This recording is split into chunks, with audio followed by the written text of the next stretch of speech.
घरातलं जुनं आणि समजा स्क्रीन तुटलेला मोबाईल देऊन त्या बदल्यात आपण एखादा प्लास्टिकचा डबा घेतो किंवा स्टीलचं भांडं घेतो ना. बहुतेकांना एक उत्तम व्यवहार वाटतो. घरातली अडगळ गेली आणि एक उपयोगाची वस्तू मिळाली असा साधा विचार आपण करतो. पण जर मी असं म्हटलं की हाच साधा वाटणारा व्यवहार एका मोठ्या गुन्हेगारी नेटवर्कला किंवा चक्क एखाद्या दहशतवादी हल्ल्याला आर्थिक रसद पुरवण्यासाठी कारणीभूत ठरू शकतो, तर बापरे. हो, तसं बघायला गेलं तर हा खूपच निर्दोष आणि व्यावहारिक निर्णय वाटतो सुरुवातीला. कारण इलेक्ट्रॉनिक वस्तू खराब झाली की तिचा काहीतरी मोबदला मिळावा अशीच माणसाची प्रवृत्ती असते. पण जेव्हा आपण या डिजिटल उपकरणांचा विचार करतो ना, तेव्हा हा व्यवहार एका अदृश्य आणि अत्यंत धोकादायक जगाचे दरवाजे उघडू शकतो. अगदी बरोबर. आणि म्हणूनच आजच्या या सखोल विश्लेषणात आपण याच धक्कादायक वास्तवाचा वेध घेणार आहोत. आपल्याकडे ना आज माहितीचे काही अत्यंत महत्त्वाचे स्रोत आहेत, ज्यामध्ये सायबर सिक्युरिटी तज्ज्ञांचे ताजे अहवाल आहेत आणि पोलिसांचे काही अलीकडचे केस स्टडीज आहेत. यासोबतच फॉरेन्सिक टेक्नॉलॉजीवर आधारित काही संशोधन लेखसुद्धा आहेत. या सर्व माहितीच्या आधारे आपण हे समजून घेणार आहोत की जुना मोबाईल केवळ भंगार म्हणून विकणे म्हणजे कळत नकळत एका मोठ्या गुन्हेगारीत सहभागी होण्यासारखे कसे ठरू शकते. आजचे हे विश्लेषण म्हणजे डिजिटल युगातील एका अत्यंत गंभीर समस्येच्या मुळाशी जाण्याचं आपलं एक मिशनच आहे. नक्कीच. लोकांचा दृष्टिकोन सहसा फक्त त्या हार्डवेअरपुरता मर्यादित असतो हे मी नेहमी पाहिलंय. म्हणजे लोकांना वाटतं की फोनची स्क्रीन तुटली आहे किंवा बॅटरी खराब झाली आहे म्हणजे तो फोन आता पूर्णपणे निरुपयोगी आहे. हो, बरोबर. पण त्या उपकरणाच्या आत जी मेमरी चिप असते ना, ती कधीही जुनी होत नाही किंवा खराब होत नाही. तो डेटा जर सुरक्षितपणे आणि आपण म्हणूया की तांत्रिकदृष्ट्या योग्य पद्धतीने नष्ट केला नाही तर त्याचे परिणाम अत्यंत विध्वंसक असू शकतात. पण एक मिनिट, मला इथे ना एक अगदी व्यावहारिक प्रश्न विचारायचा आहे. रस्त्यावर समजा एखादी हातगाडी घेऊन पाण्याचा जार किंवा भांडी विकायला येणारा जो सामान्य भंगारवाला असतो, तो हा डेटा कसा काय काढू शकतो? म्हणजे त्याच्याकडे डेटा एक्स्ट्रॅक्ट करण्याचं असे अत्याधुनिक तंत्रज्ञान वगैरे असते का? कारण तो तर फक्त जुने लोखंड किंवा प्लास्टिक गोळा करणारा माणूस असतो. हा अत्यंत महत्वाचा आणि रास्त प्रश्न विचारलात. तो रस्त्यावरचा भंगारवाला स्वतः डेटा काढत नाही हे आधी आपण समजून घेतलं पाहिजे. अच्छा. तो ई वेस्ट किंवा इलेक्ट्रॉनिक कचऱ्याच्या एका खूप मोठ्या साखळीतला फक्त पहिला दुवा असतो. हा भंगारवाला ते गोळा केलेले फोन शहरातील मोठ्या ई वेस्ट गोदामांमध्ये नेऊन विकतो. तिथे या फोनची वर्गवारी होते आणि जे फोन दुरुस्त होऊ शकत नाहीत त्यांचे सुटे भाग वेगळे केले जातात. आणि इथेच खरा खेळ सुरू होतो. बापरे. या मोठ्या मार्केटमध्ये काही विशिष्ट गट असतात जे फक्त आणि फक्त लॉजिक बोर्ड किंवा मेमरी चिप्स विकत घेतात. म्हणजे या साखळीत असे लोक आहे ज्यांचं लक्ष फोनच्या तांब्या किंवा लिथियमवर नाही, तर थेट त्या आतल्या डेटावर आहे. सॉफ्टवेअरच्या मदतीने त्या चिप्समधील डेटा वाचतात. अरेच्छा. कारण फोनच्या आत असणारी जी नॅन्ड फ्लॅश मेमरी असते ती माहिती दीर्घकाळ साठवून ठेवण्यासाठीच बनवलेली असते. फोन बंद असला तरी त्यातले फोटो आणि कागदपत्रे तिथेच सुरक्षित असतात. एखाद्या व्यक्तीने डाउनलोड्स किंवा व्हॉट्सअप इमेजेसमध्ये स्वतःचे आधार कार्ड, पॅन कार्ड किंवा बँकेचे पासबुक यांचे फोटो कधीतरी सेव्ह केलेले असतातच. हो, आपण सगळेच करतो तसं. आणि गुन्हेगार सर्वात आधीच हीच कागदपत्रे शोधतात. आणि या कागदपत्रांचा वापर करून ते आयडेंटिटी थेफ्ट किंवा ओळख चोरी करतात, बरोबर? होय. या खऱ्या कागदपत्रांच्या आधारे दहशतवादी आणि गुन्हेगार अतिशय सफाईदारपणे बनावट ओळखपत्रे तयार करतात. म्हणजे बघा, फोटो गुन्हेगाराचा असतो पण नाव, पत्ता आणि ओळख क्रमांक एका सामान्य आणि निष्पाप नागरिकाचा असतो. हे तर खूपच भयंकर आहे. या बनावट ओळखीचा वापर करून नवीन सिम कार्ड विकत घेतली जातात आणि बनावट बँक खाती उघडली जातात. एवढेच नाही तर एखाद्या शहरात जाऊन गुप्तपणे राहण्यासाठी हॉटेल किंवा लॉज बुक करण्यासाठी याच बनावट ओळखीचा सर्रास वापर केला जातो. हे ऐकायलाच खूप अस्वस्थ करणारे आहे. याचा अर्थ असा होतो की जर त्या शहरात एखादा गुन्हा घडला किंवा एखादी संशयास्पद हालचाल पोलिसांच्या रडारवर आली तर तपासाची सुई थेट त्या निष्पाप व्यक्तीकडे वळू शकते का? अगदी हेच घडते. कारण कागदोपत्री ती खोली किंवा ते सिम कार्ड मूळ मालकाच्या नावावर असते. गुन्हेगारांना स्वतःची ओळख लपवायची असते ना.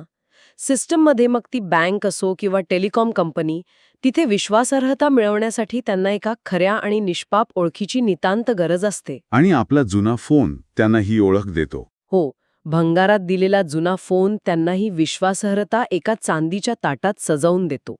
जेव्हा पोलीस त्या नंबरचं लोकेशन ट्रॅक करतात तेव्हा तो नंबर एका सामान्य नागरिकाच्या आधार कार्डवर रजिस्टर केलेला असतो. आणि मग अचानक एक दिवस चौकशीसाठी पोलीस त्या निष्पाप नागरिकाच्या दारात उभे असतात. एखाद्या सामान्य माणसासाठी ही तर एक भयानक स्वप्नासारखी स्थिती असू शकते. पण आपण जे सोर्सेस पाहिलेत त्यानुसार ओळख चोरी झाल्यानंतर गुन्हेगारांचं पुढचं लक्ष फक्त त्या एका व्यक्तीच्या माहितीपुरते मर्यादित राहत नाही. ते त्या व्यक्तीच्या ओळखीच्या लोकांकडे, कुटुंबाकडे आणि मित्रांकडे वळते. इथे मला वाटतं कॉन्टॅक्ट लिस्ट अत्यंत महत्वाची ठरते. हे कसं घडतं? फोनचा डेटा एक्स्ट्रॅक्ट केल्यावर सर्वात सोपी आणि अत्यंत उपयुक्त गोष्ट जी गुन्हेगारांना मिळते ती म्हणजे संपर्क यादी किंवा कॉन्टॅक्ट लिस्ट. नातेवाईक, मित्र, व्यावसायिक सहकारी यांचे फोन नंबर आणि ईमेल आयडी त्यांच्या हाती लागतात. अच्छा. यातून एक मोठं जाळं विणलं जातं, ज्याला आपण फिशिंग म्हणतो. म्हणजे ते मूळ मालकाचे नाव वापरून ओळखीच्या लोकांना मेसेज पाठवतात आणि पैशांची मागणी करतात का? जसे की मी अडचणीत आहे, मला तातडीने पैसे पाठवा असं काहीतरी. हो, पैशांची फसवणूक हा तर याचा एक भाग झालाच. पण जेव्हा आपण दहशतवादी नेटवर्कचा विचार करतो तेव्हा याहूनही भयानक गोष्ट घडते. या संपर्कांचा वापर माहिती गोळा करण्यासाठी म्हणजे इंटेलिजन्स गॅदरिंगसाठी केला जातो. म्हणजे नक्की कसं? समजा त्या फोनच्या मालकाचा भाऊ एखाद्या संवेदनशील सरकारी कार्यालयात काम करत असेल किंवा एखादा मित्र लष्करात असेल, तर गुन्हेगार त्याच्याशी अत्यंत चलाखीने संवाद साधतात. त्या मित्राला वाटत असते की तो आपल्या जुन्या मित्राशीच बोलत आहे आणि तो नकळतपणे अत्यंत गोपनीय माहिती उघड करू शकतो. बापरे. आणि या सूत्रांमध्ये एका स्लीपर सेल नेटवर्कचाही उल्लेख आहे. जुन्या सोशल मीडिया अकाउंटचा वापर करून दहशतवादी एकमेकांशी संवाद साधतात असं वाचलं मी. हे मला एका विशिष्ट उदाहरणाशी जोडावेसे वाटते. हे एखाद्या गुप्तहेऱ्याने दुसऱ्या व्यक्तीचा व्हीआयपी पास वापरून अत्यंत सुरक्षित इमारतीत प्रवेश मिळवण्यासारखे आहे नाही का? सुरक्षारक्षक पास मॅन्युअली तपासत नाहीत. सिस्टीम फक्त तो पास स्कॅन करते आणि तो पास एका निष्पाप नागरिकाचा असल्याने मशीन त्यांना आत सोडून देते. हे अगदी चपखल उदाहरण दिलं तुम्ही. अल्गोरिदमला माणसांसारखी चेहरे ओळखता येत नाहीत, ते फक्त डिजिटल ओळख पाहतात. सुरक्षा यंत्रणा सतत संशयास्पद संदेशांवर लक्ष ठेवून असतात.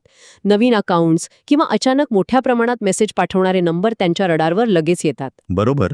पण जेव्हा एक दहशतवादी दुसऱ्या दहशतवाद्याला जुन्या आणि अनेक वर्षे वापरल्या गेलेल्या व्हॉट्सॲप किंवा टेलिग्राम अकाउंटवरून मेसेज करतो, तेव्हा त्या सुरक्षेच्या अल्गोरिदमला असे वाटते की हा संदेश एक सामान्य आणि कोणताही गुन्हेगारी रेकॉर्ड नसलेल्या नागरिकाकडून जात आहे. कारण त्या अकाउंटची हिस्ट्री जुनी असते आणि त्याचा प्रोफाईल पिक्चरही सामान्य असतो. नाहीत, तर एका सामान्य नागरिकाच्या डिजिटल प्रतिमेचा एक ढाल म्हणून वापर करतात.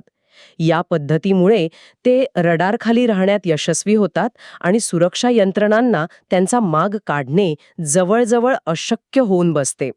ही ढाल भेदणे अवघड असते कारण ती एका निष्पाप व्यक्तीच्या डिजिटल इतिहासावर उभी असते. ही डिजिटल ढाल गुन्हेगारांसाठी किती सोयीस्कर आहे हे आता स्पष्ट होत आहे. पण आता आपण या संवादाच्या पुढे जाऊन प्रत्यक्ष कारवायांच्या टप्प्याकडे वळूया. कोणत्याही मोठ्या गुन्हेगारी कारवाया किंवा दहशतवादी हल्ल्यांसाठी 2 गोष्टी अत्यंत आवश्यक असतात. पहिली गोष्ट म्हणजे पैसा आणि दुसरी गोष्ट म्हणजे ठिकाणांची अचूक माहिती किंवा रेकी. आपला फेकून दिलेला फोन या दोन्ही गोष्टी कशा पुरवतो हे समजून घेणं खूप गरजेचे आहे. पैशांचा किंवा आर्थिक रसदीचा विचार केला तर आजकाल स्मार्टफोन हा केवळ फोन राहिलेला नाही, तर तो एक चालती बोलती बँक बनला आहे. त्यात बँकेचे तपशील, UPI ॲप्स आणि विविध पासवर्ड्स सेव्ह केलेले असतात. हो, ते तर आहे. लोक अनेकदा ब्राउझरमध्ये सेव्ह पासवर्ड या सुविधेचा वापर करतात. तसेच ॲप्समध्ये सेशन कीज असतात, ज्यामुळे ॲप वारंवार पासवर्ड न मागता उघडे राहते. जर फोन योग्यरित्या साफ केलेला नसेल तर हॅकर्स या कीजचा वापर करून UPI ॲप्समध्ये थेट प्रवेश मिळवू शकतात. यातून केवळ त्या व्यक्तीच्या स्वतःच्या पैशांची चोरी होत नाही, तर त्या बँक खात्यांचा वापर टेरर फंडिंगसाठी केला जाऊ शकतो. म्हणजे बेकायदेशीर पैसा एका खात्यातून दुसऱ्या खात्यात फिरवणे वगैरे. अगदी तसेच दहशतवाद्यांना आपला काळा पैसा पांढरा करण्यासाठी किंवा तो एका ठिकाणाहून दुसऱ्या ठिकाणी पाठवण्यासाठी म्युल्सची म्हणजे निष्पाप व्यक्तींच्या बँक खात्यांची गरज असते.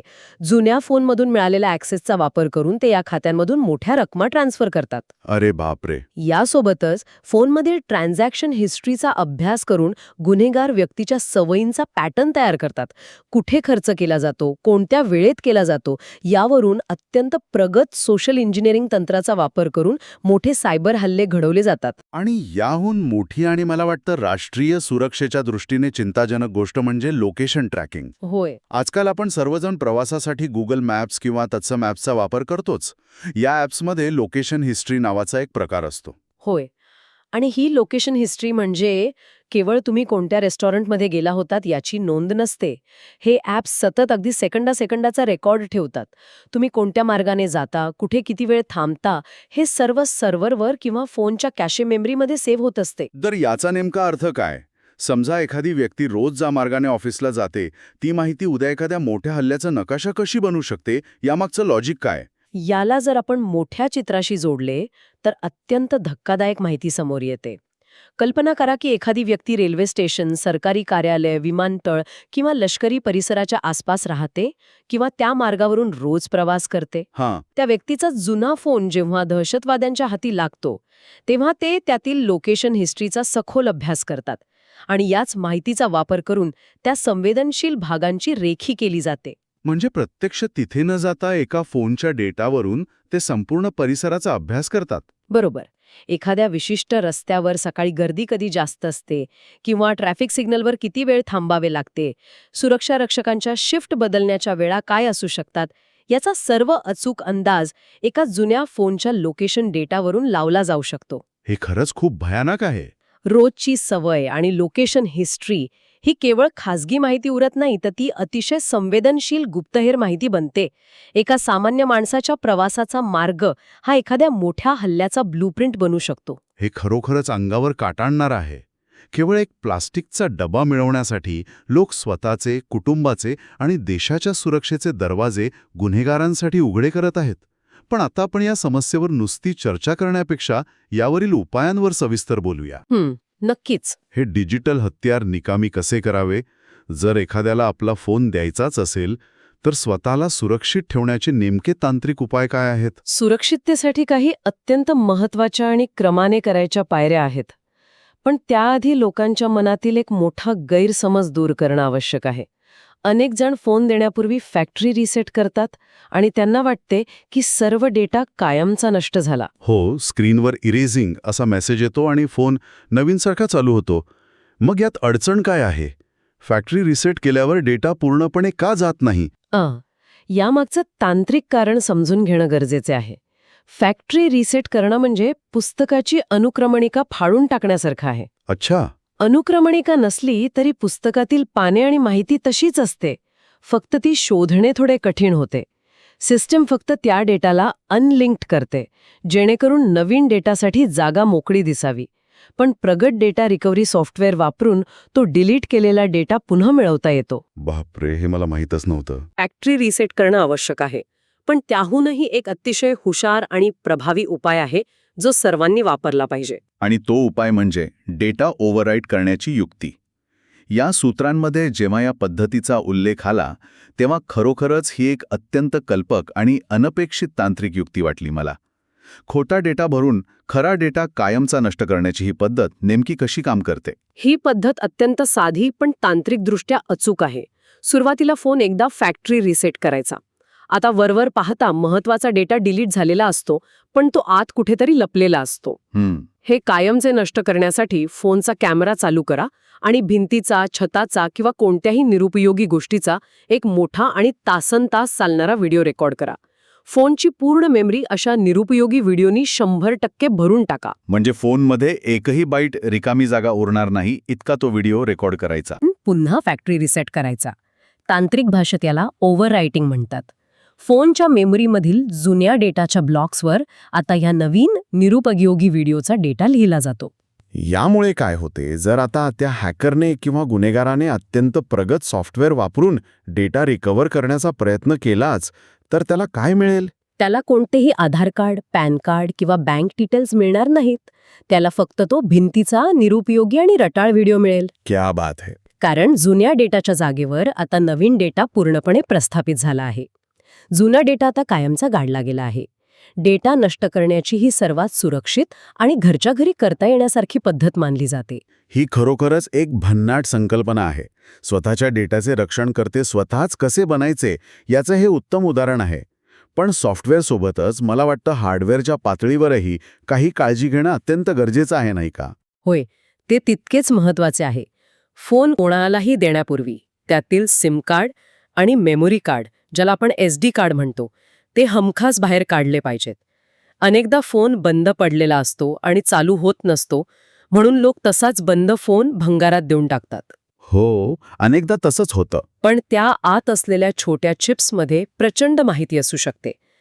हे कार्ड्स केवळ काढून ठेवण्यापेक्षा ते भौतिकरित्या तोडून आणि तुकडे करून नष्ट करणे हा सर्वात सुरक्षित मार्ग आहे. आणि सर्वात शेवटी जे विविध ॲप्स आपण वापरतो त्यांचे काय? आपण अनेक सोशल मीडिया आणि बँकिंग ॲप्समध्ये सतत लॉग इन अवस्थेत असतो. हा सुरक्षेचा शेवटचा पण अत्यंत महत्वाचा टप्पा आहे. फोन रिसेट करण्यापूर्वी Google account, Facebook, Instagram, Telegram आणि सर्व बँक ॲप्समधून मॅन्युअली लॉग आउट करणे आवश्यक आहे. विशेषतः गुगल किंवा ॲपलच्या सिक्युरिटी सेटिंग्जमध्ये जाऊन log out from all devices हा पर्याय निवडणे खूप फायदेशीर ठरते. यामुळे नेमके काय साध्य होते? मगाशी आपण ज्या सेशन कीजबद्दल बोललो त्या नष्ट होतात. म्हणजे जरी गुन्हेगाराने हार्डवेअर क्लोन करण्याचा प्रयत्न केला तरी सर्व्हरला समजते की या उपकरणावरून अधिकृतपणे लॉग आउट केले गेले आहे आणि ते उपकरण पुन्हा ॲक्सेस मिळवू शकत नाही. अगदी बरोबर. या सर्व पायऱ्या पार पाडल्यानंतरच तो फोन एक सुरक्षित आणि इकामा डबा बनतो, ज्यातून कोणीही कोणतीही माहिती काढू शकणार नाही. आणि हे केवळ फोन भंगारात देतानाच नाही, तर जर आपण जुना फोन अधिकृत दुकानात एक्सचेंज करून नवीन फोन घेत असू तरीही या सर्व पायऱ्या पाळणे तितकेच महत्त्वाचे आहे. कारण फोन कुणाकडेही जात असला तरी डेटा सिक्युरिटीची जबाबदारी मूळ मालकाचीच असते. नक्कीच. भौतिक सुरक्षिततेची जेवढी काळजी घेतली जाते, जसे की घराला मजबूत कुलूप लावणे किंवा महत्त्वाची कागदपत्रे तिजोरीत सांभाळणे, तेवढीच किंवा त्याहून अधिक काळजी आता डिजिटल सुरक्षिततेची घेणे ही काळाची गरज बनली आहे. या संपूर्ण सखोल विश्लेषणाचा निष्कर्ष काढायचा तर असे म्हणता येईल की आजच्या काळात डिजिटल डेटा हा एका अत्यंत प्रगत शस्त्रासारखा आहे. हातातील तो काचेचा आणि धातूचा तुकडा केवळ संवाद साधण्याचे किंवा मनोरंजन करण्याचे माध्यम राहिलेला नाही, तर तो एका संपूर्ण आयुष्याचा आरसा आहे. अगदी खरे. त्यामुळे जुना मोबाईल देताना तो फक्त भंगार समजण्याची चूक कधीही होऊ नये. त्यातील माहितीची सुरक्षा करणे हे त्या फोनच्या पैशांपेक्षा आणि त्या बदल्यात मिळणाऱ्या वस्तूंपेक्षा 1000 पटीने अधिक महत्त्वाचे आहे. माहिती हेच खरे चलन आहे आजच्या जगात, आणि हे चलन चुकीच्या हातात पडू न देणे हे एका जागरूक नागरिकाचे कर्तव्य आहे असं मी म्हणेन. जाता जाता एक गोष्ट नक्की विचारात घेण्यासारखी आहे. आपण आज पाहिले की एक बंद पडलेला, फेकून दिलेला आणि वरवर निरुपयोगी वाटणारा फोन आपली सर्वात मोठी रहस्य साठवून ठेवून इतक्या सहजपणे शस्त्र बनवू शकतो. तर या अथाह डिजिटल जगात आपण डिलीट केलेली कोणतीही गोष्ट खरोखरच कधी कायमची नष्ट होते का? इंटरनेटवर आणि या उपकरणांमध्ये निर्माण होणाऱ्या या अदृश्य डिजिटल पाऊलखुणांचे पुढे नक्की काय होते? त्या भविष्यात कोणाच्या हाती लागू शकतात आणि त्यांचा काय परिणाम होऊ शकतो याचा विचार आज प्रत्येकाने करायला हवा.